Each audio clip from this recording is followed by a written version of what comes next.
Hello, hello! Alors bienvenue à l'épisode du podcast où je partage mon approche de la conception d'un parcours de développement personnel en coaching. Alors j'aborde comment les rêves déclenchent notre ambition, l'importance des intentions claires, la transformation des rêves en objectifs concrets et comment utiliser nos ressources personnelles et professionnelles pour surmonter les obstacles. Alors, je t'invite à te préparer pour une discussion sur le développement personnel. Je vais t'expliquer en détail comment je conçois un parcours de développement personnel lors de mes séances de coaching. Alors, je tiens compte de plusieurs facteurs clés et pour moi, tout commence par des rêves. Pour moi, les rêves sont l'étincelle initiale. C'est le premier pas vers l'accomplissement. C'est dans nos rêves que nous trouvons l'inspiration et l'ambition de poursuivre nos objectifs, de surmonter les obstacles et de réaliser nos plus grandes aspirations. Ensuite, ce sont les intentions. J'aime bien inviter à engager et moi-même je m'engage à établir des intentions claires et définies. Cela me permet donc de rester concentré et motivé dans mes efforts pour atteindre mes buts. Et puis, il y a cette partie sur les objectifs, parce il arrive parfois, même souvent, que certains rêves évoluent avec le temps et finissent par se transformer en objectifs concrets.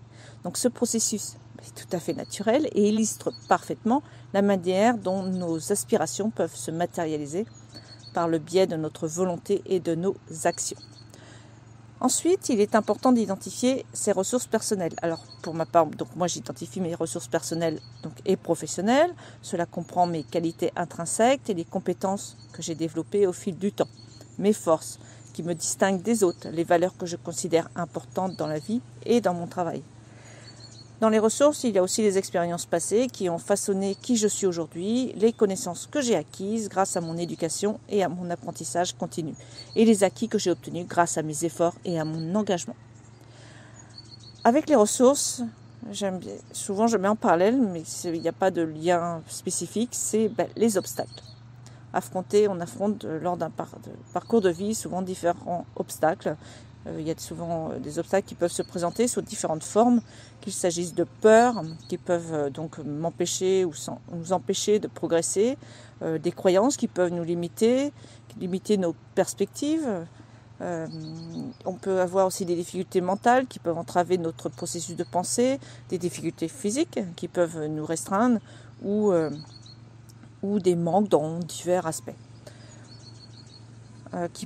Tous ces manques ou tous ces obstacles peuvent affecter notre capacité à atteindre nos objectifs. Ensuite, j'aime bien cette partie sur l'engagement. Je m'engage fermement et je suis déterminée à respecter mes engagements et à suivre à travers mes actions. C'est une lettre d'engagement que j'aime bien faire, que je trouve hyper important.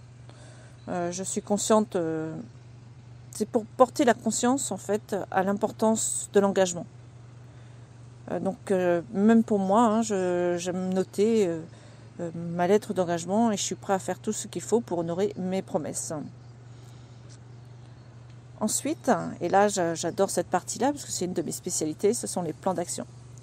Donc j'assure l'élaboration de plans d'action détaillés, la conception de projets globaux, ainsi que la mise en place de routines quotidiennes, tous conçus pour optimiser l'efficacité et atteindre les objectifs définis.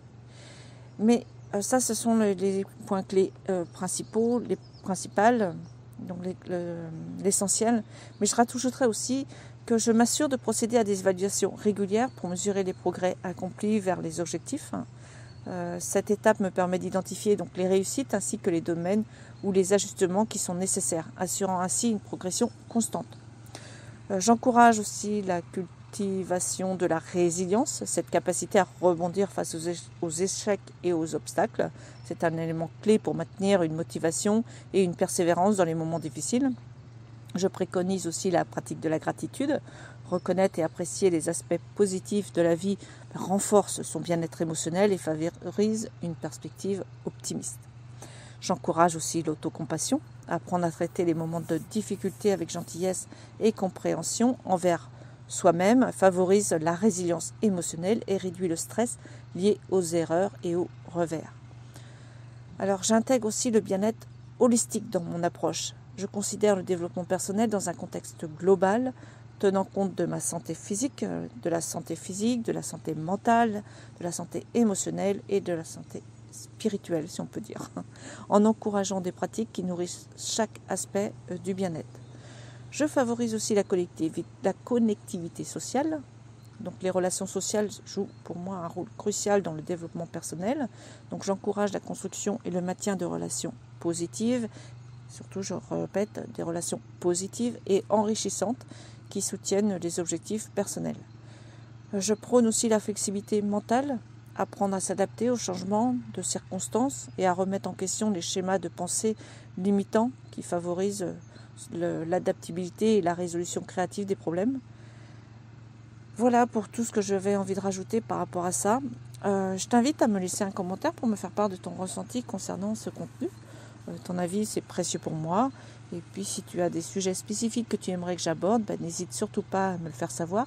Je suis toujours à l'écoute de nouvelles suggestions. Je voudrais également aussi te rappeler que ce mois-ci, dans mon groupe privé, j'ai prévu de proposer un atelier dédié au bullet journal.